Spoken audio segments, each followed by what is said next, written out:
ছাত্রদের আস্থার জায়গা তৈরি করেছে। এটা শুধু সম্ভব হয়েছে একমাত্র আমাদের কেবলমাত্র উদ্দেশ্য হচ্ছে এই দেশে এই জমিনে আল্লাহর দ্বীনকে প্রতিষ্ঠা করা। আমাদের আর কোনো উদ্দেশ্য নেই। আমাদের চরিত্র হচ্ছে বিশ্বনবী জনাবে মুহাম্মদ রাসূলুল্লাহ সাল্লাল্লাহু আলাইহি সাল্লাম। আমরা কোনো নেতার দিকে তাকি না, আমরা কোনো দলের দিকে, কোনো নেতার দিকে, কোনো গোষ্ঠীর দিকে আমাদের কোনো আহ্বান নেই। আমাদের শুধু আহ্বান হচ্ছে কেবলমাত্র একমাত্র আল্লাহর দিকে। এই আহ্বানের কারণেই বাংলাদেশ ইসলামী ছাত্র শিবির আজও টিকে আছে।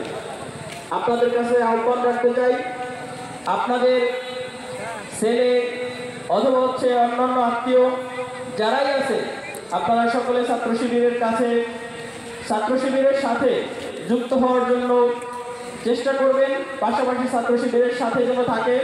ছাত্র শিবিরের সাথে থাকলে সে অন্তত পক্ষে মাদক সেবন করবে না। যারা ছাত্র শিবির করে তারা কখনো মাদক সেবন করে না। যারা ছাত্র শিবির করে তারা কখনো ইফতিজিং করে না। যারা ছাত্র শিবির করে তারা কখনো দুর্নীতি করতে পারে না।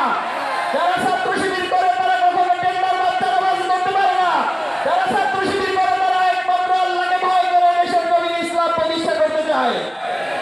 সম্মানিত উপস্থিতি, আল্লাহ রাসূলের জিন্দেগি থেকে আমরা শিক্ষা নিয়ে আমরা যেন এই 5ই আগস্টের পরবর্তী সময়ে যে সময় আমরা পেয়েছি, আল্লাহর কাছে আমরা এটা দোয়া করি আমরা যেন ইসলাম এবং কোরআন এবং সুন্নাহকে ধারণ করে এদেশে ইসলামী সমাজ নির্মাণ করতে পারি।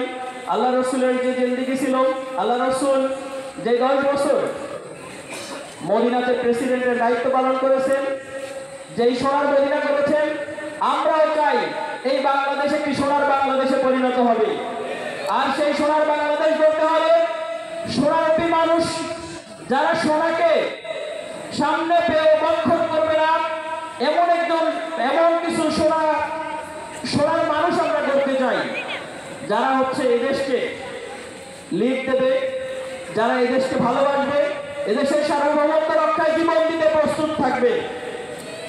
আমরা আশা রাখতে চাই বাংলাদেশ ইসলামী ছাত্র শিবির সবসময় এদেশের সার্বভৌমত্ব প্রতিষ্ঠার জন্য অগ্রণী ভূমিকা পালন করেছে, সবসময় করবে। এবং আপনাদের কাছে এই শহীদ কাফেলার জন্য দোয়া চাচ্ছি, আমরা যেন আমাদের এই কার্যক্রমগুলো আরো করতে পারি, সাধারণ ছাত্রের কাছে ইসলামের মহান বাণী যেন আমরা পৌঁছে দিতে পারি। এজন্য আপনাদের কাছে সাহায্য চেয়ে, আল্লাহর কাছে সাহায্য চেয়ে দোয়া কামনা করে সবাইকে অসংখ্য ধন্যবাদ জানিয়ে আজকে আমার কথা শেষ করছি। আসসালামু আলাইকুম ওয়া রাহমাতুল্লাহি ওয়া বারাকাতুহু। ধন্যবাদ। এ পর্যায়ে আমাদের মাঝে ইসলামী সঙ্গীত